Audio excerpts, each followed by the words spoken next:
It's been over 6 decades since that mysterious event, and the abduction story of Betty and Barney Hill has been told and retold, drawing sympathy, skepticism, admiration, criticism, and even outright mockery. Today, we go back in time to that mysterious night in 1961 when Betty and Barney Hill's lives changed forever. Our mission to find out the truth: are alien abductions real? Were the Hills abducted? And if they were, who's next? Chapter 1. The Journey from Montreal. Betty and Barney were a biracial couple with a very full life. Besides their grueling day jobs, both were very committed to their church and the civil rights movement. And as anyone might expect, this could take a toll on any couple, especially a newly married biracial one, living in New Hampshire at a time when Jim Crow laws were still very much in force. Most couples would go on a romantic getaway immediately after their wedding, but not the Hills. With everything they had to do, the couple just never could make out the time until Barney decided that even though they were 16 months late, they would have their honeymoon. Barney had planned the perfect weekend. They'd drive up from their home in Portsmouth to Niagara Falls. Then they'd check out Montreal, have a good time all together, and then get back home and return to their busy lives. The whole thing went according to plan. By the last night of their trip, Betty and Barney were completely spent and ready to head back home. After grabbing a quick bite at Vermont, the couple started their drive, hoping to arrive New Hampshire at around 2:30 in the morning. At first, the couple's drive was uneventful. The only bother on Betty and Barney's minds was the oncoming storm. But they'd already worked out that they could beat it as long as they continued at their current speed. So, they weren't particularly worried. But then, just as they were passing Lancaster on US Route 3, Betty noticed a very strange sight that seemed to have appeared out of nowhere. It was a light, a strange light. One might even mistake it for a falling star. Only problem was, this strange light was getting larger and brighter with each mile. What was this light, and where was it coming from? Well, we would cross over the border into New Hampshire, and I think we started to see this light following. Actually, in the very beginning, I noticed a bright light in the sky, and I thought I was discovering a new planet, until it started to move. The light worried Betty, but not Barney. Barney was a World War II vet, after all. Plus, he was an avid plane watcher too. So, he knew the instant he saw that light that it was just a satellite that went off course and nothing to worry about. Or at least he thought he knew. Until the light started to follow them. Why did it seem like this strange light was following them? Or was it all in their heads? Did the light only seem to be following them because the car was moving? Or was there actually someone following them with that light? Well, there's only one way to find out, right? At the next road stop, the couple, by now overwhelmed by curiosity, decide to stop and get a closer look at this strange satellite. Looking through a pair of binoculars the couple had in the car, Betty could see that the strange white light her husband had thought was a satellite was actually an object spinning in the sky. And that's when she told her husband, "If you think that's a satellite or a star, you're being completely ridiculous." Now, Barney was one of the most intelligent, most pragmatic men you could ever meet. With an IQ of 140, he simply wasn't the kind that would give even the faintest thought of a UFO another thought. But something was different that night. Barney knew that this wasn't just a satellite, or a military jet, or any of the zillion other alternatives that raced across his mind. There was something different about this strange light that continued to hover approximately 100 feet over them. Determined to get to the root of this strange object, Barney finally parked the car, got his handgun out of the car, ran into the dark field close by, and looked up once again. As Barney looked up at the sky through his binoculars, he could see the object more clearly than before.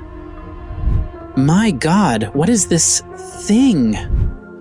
Barney thought to himself as he made out the huge jet-like object that was also somehow flat like a huge pancake. Peering even more closely, Barney could see that this hovering pancake had windows. And from those windows, gray, uniformed beings seemed to be staring right at him. There were about 8 to 10 of these humanoids, by Barney's count, one of which was able to communicate with Barney telepathically. Terrified, Barney tried reaching for his handgun, but found that for some reason, he couldn't get his hand to move to his pistol. And that's when it hit him. He and Betty were about to be captured. Startled by the realization, Barney started to yell hysterically as he ran back to the car. "They're going to capture us," he screamed. Meanwhile, the hovering object had changed direction and was now moving closer and closer to the car, while Barney tried to get in and drive off. Finally, Barney made it to the car, the object still hovering over him. But before he could fire up the ignition, the couple suddenly started to hear a series of loud beeps coming from their trunk. Instantly, they knew that these beeps had to have something to do with the hovering object that had been following them up to that point. But before they could do anything about it, a feeling of drowsiness overtook them as they gradually slipped into unconsciousness as a tingling sensation ran through each of their bodies. 2 hours and 35 miles later, Betty and Barney would come to, wondering what the hell happened to them. Chapter 2. A series of unexplainable events. Things did not necessarily get better for Betty and Barney after they got home. The couple, who had still not been able to figure out how to account for a whopping 2 hours that had somehow got lost on their trip back from Montreal, started to feel a strange presence in their house. They also found that their wristwatches had suddenly stopped working, and they didn't know it at the time, but the watches would actually never work again. However, things get even weirder than this. Barney, for instance, discovered that the toes of his dress shoes had somehow been scraped. The straps of the binoculars had been torn, and for reasons even he couldn't explain, he felt the need to examine his genitals in the bathroom after he got home from his mysterious trip. She also found herself strangely insisting that they keep their luggage near the back door instead of bringing it inside the house with them because of the radiation. But where was all this coming from? Neither of them could explain. They then decide to inspect the car. Not surprisingly, more mysteries awaited them. On the trunk of their car were shiny concentric circles that had not been there before. But that's not even the strange part, because when a compass was brought near these circles, the needle of the compass started to spin aimlessly, unable to point north until the compass was removed from the circles. This seemed to suggest that the trunk of their car now had a magnetic field of its own. A really bizarre one. But where could this have come from? At this point, all of the strange happenings had officially become too much for the Hills, especially Betty. So, the next day, Betty decided to report the strange sighting they had witnessed to the Air Force. She also tried picking up books on UFOs to better understand their strange experience on that fateful night. But things were only about to get even more unexplainable. Shortly after Betty and Barney returned from their trip, Betty started to have very strange and disturbing dreams.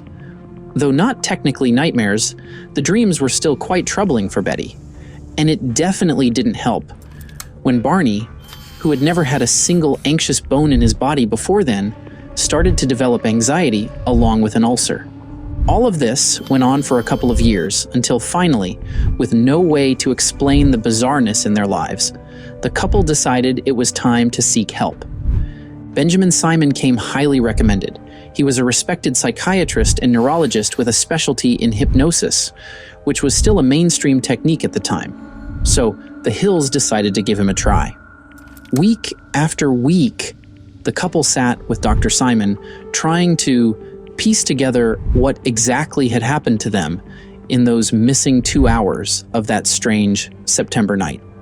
What the therapy sessions uncovered, however, was a huge, startling shock, even to Betty and Barney.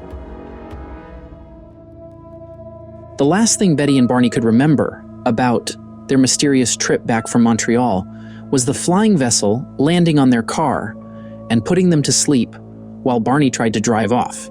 But here's how the rest of the night went according to their hypnosis-induced recollections. After Betty and Barney lost consciousness, the gray beings that Barney had seen staring at him from the spacecraft walked up to both of them and marched them into their spacecraft using a long ramp.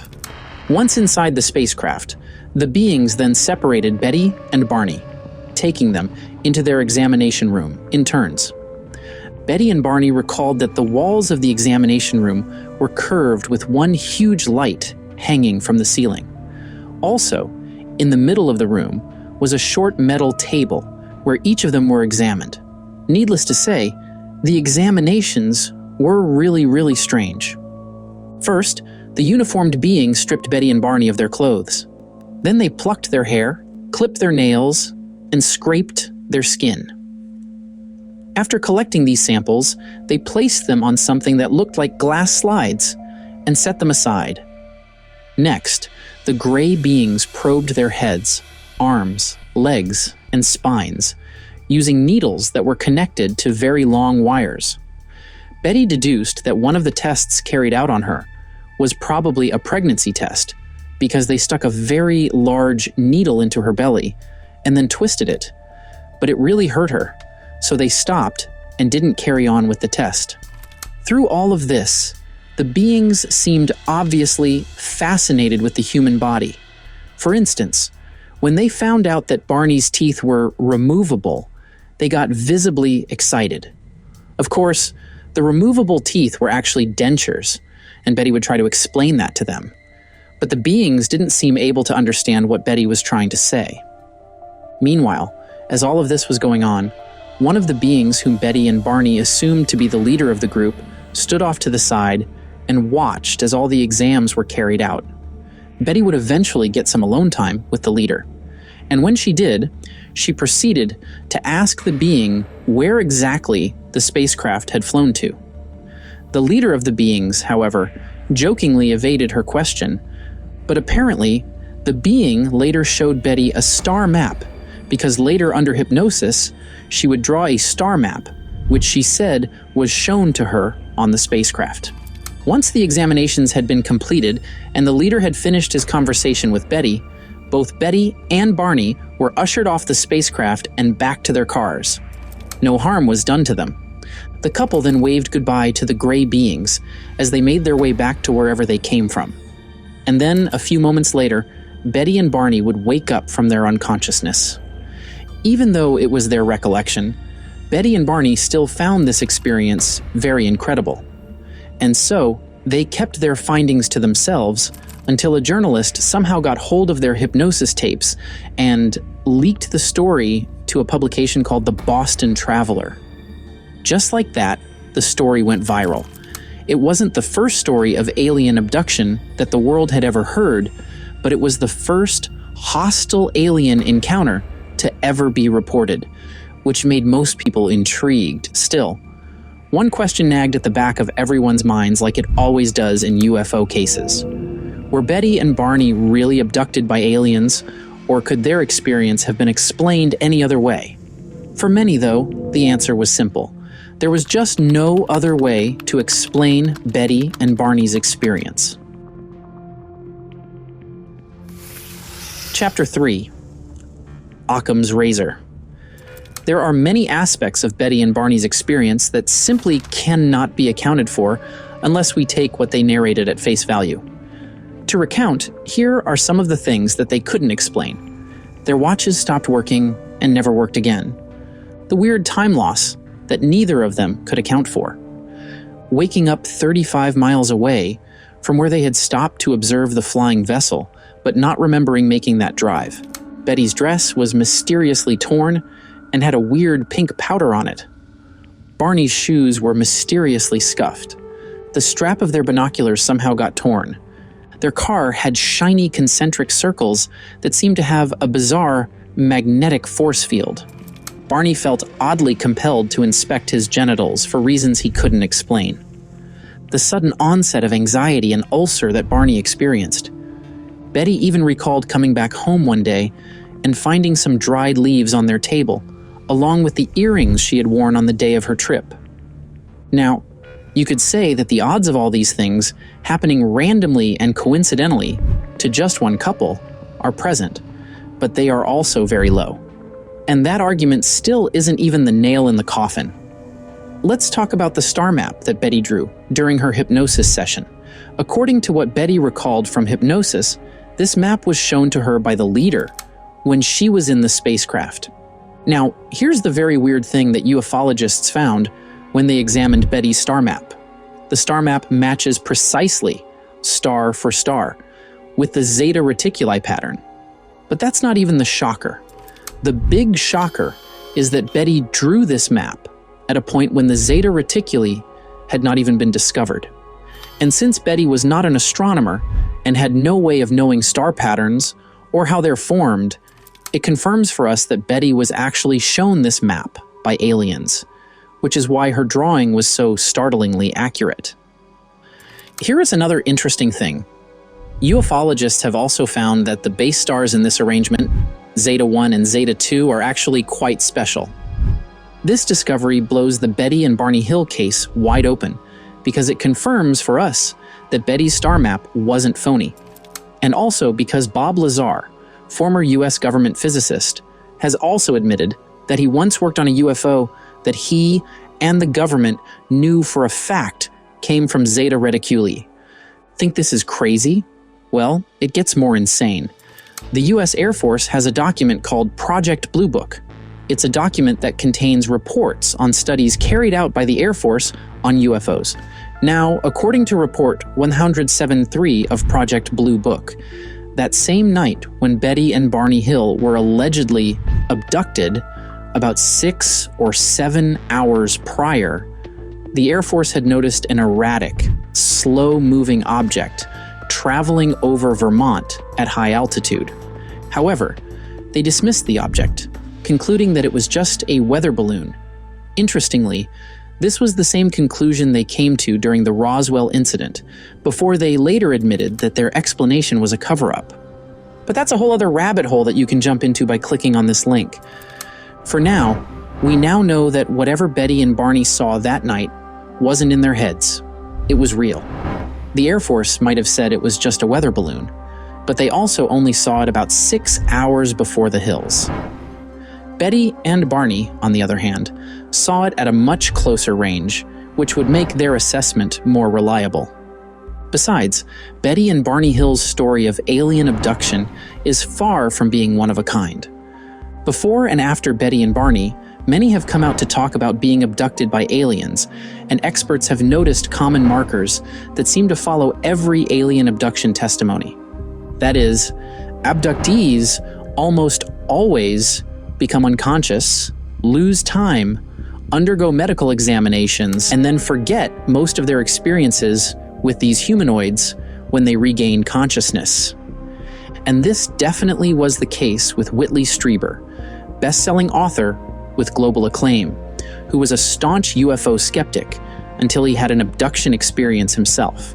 His book, Communion, which was adapted into film in 1989, was based on his real-life experience of this experience. For the sake of time, we won't go in depth into Strieber's abduction testimony, but here's what concerns us the most about it.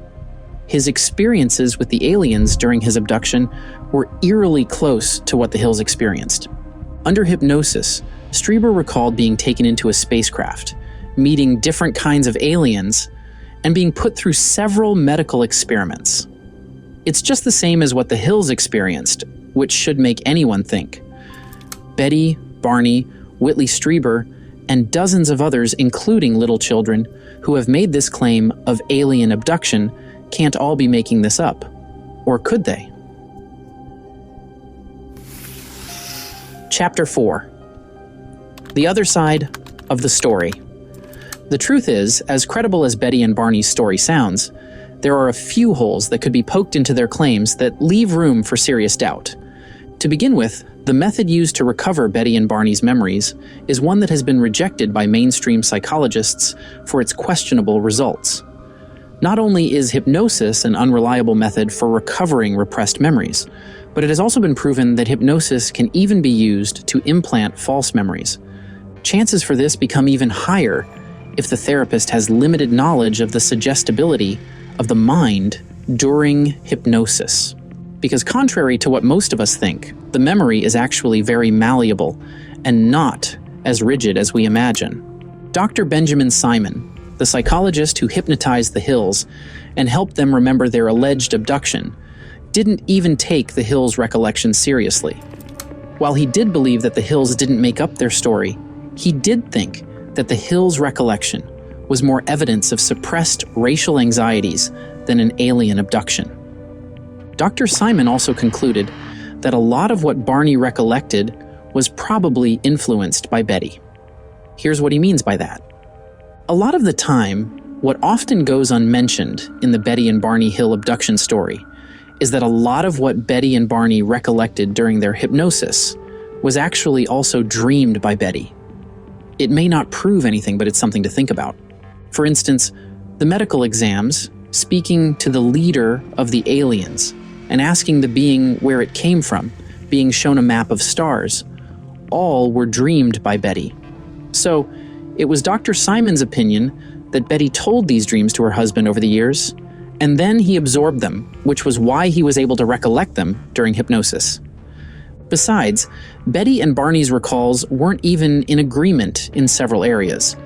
Barney, for instance, said that the aliens communicated telepathically, but Betty said they spoke to her in English. Again, Betty recalled being dragged to the spacecraft as she tried to fight off the being's hypnosis on her. Barney, on the other hand, did not seem to remember that. Also, Betty claimed that the aliens loved Barney's dentures, but according to Barney, the aliens did not. And honestly, it's quite weird how these aliens, who should have a billion-year evolutionary head start over us humans, show a relatively shallow level of intelligence in Betty and Barney's story. These sophisticated aliens didn't know the simplest things about human anatomy, or what vegetables are, or what time is, but they could somehow develop the needed technology to travel from their home planet to Earth, and even speak human language. You'd expect that they'd be able to learn about all this stuff without needing to abduct humans first. Another worrying thing about the Hills' testimony is that Betty's testimony would change a lot from the 1960s to the 2000s. Barney died of a cerebral hemorrhage in 1969, so he didn't live very long. Betty, on the other hand, lived until 2004, and her stories seem to get interesting new bits with time. For instance, Betty claimed to have witnessed hundreds of UFOs flying in groups. And this made people think, if she is seeing things now, how do we know she wasn't seeing things then? As for the missing time aspect of the story, that seems like solid proof of the Hills' claims until you start to pull a few strings, and even that starts to unravel. The couple claimed that they came to about 35 miles away from the initial location where they were abducted, which seems to prove that something mysterious happened to them. But it is possible that they were both in a state of hallucination and actually drove the 35 miles without realizing it. In fact, science has shown that you don't even have to be asleep to hallucinate. It's called highway hypnosis, or autopilot, a mode of action where you're doing something monotonous and then your brain starts to selectively filter out way more information than it would if you were alert and active. So it somewhat feels like you're in a semi-dream state, or a micro-sleep state, like the experts call it. Interestingly, in this state, time also seems to pass by more quickly, which might explain why the Hills felt like they couldn't account for such a significant amount of time. Besides, if we do the calculations, how much time did the Hills really lose? Barney had initially hoped to arrive home at, say, 2:30 to 3:00, but according to them, they entered the city when the birds were already chirping and arrived home at full daylight. This would put their arrival sometime between 5:30 and 6:30 in the morning. and the amount of time they lost, around 2 to 3 hours. But here's the thing. Betty and Barney stopped about 3 times to observe the craft. Let's say each viewing took about 30 minutes.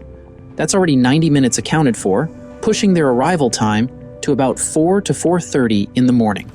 As for the object they observed, a number of things could have influenced Betty and Barney to conclude that it was a UFO, when it probably wasn't. For one, Betty wasn't exactly 100% unbiased when it came to UFOs. Her sister had sighted one before, and she had a working knowledge of UFOs before that mysterious incident. So, is it surprising that she was the first to sight the flying object that night? Probably not. Secondly, some have also said that Betty and Barney, being city people, were probably just not familiar with the mountainsides, which is why they were suspicious about what was probably just a random light. And it didn't help that it was late at night with the black skies making the light even more threatening than it would have been in the day. Put together, all of these missing pieces that we've just looked at seem to weaken the credibility of the Hills' testimony. I would agree, but what if the obvious illogicality of the Hills' story is the very thing that proves its legitimacy? Think about it. Real life is always a chaotic mess. How many times does reality line up perfectly with the laws of logic? It's why the saying, "truth is stranger than fiction," exists. So, what if the abduction actually occurred, and the plot holes in the Hills' narrative are actually because they didn't make it up? What if Betty and Barney Hill were actually abducted by aliens? And what could that mean for the rest of us?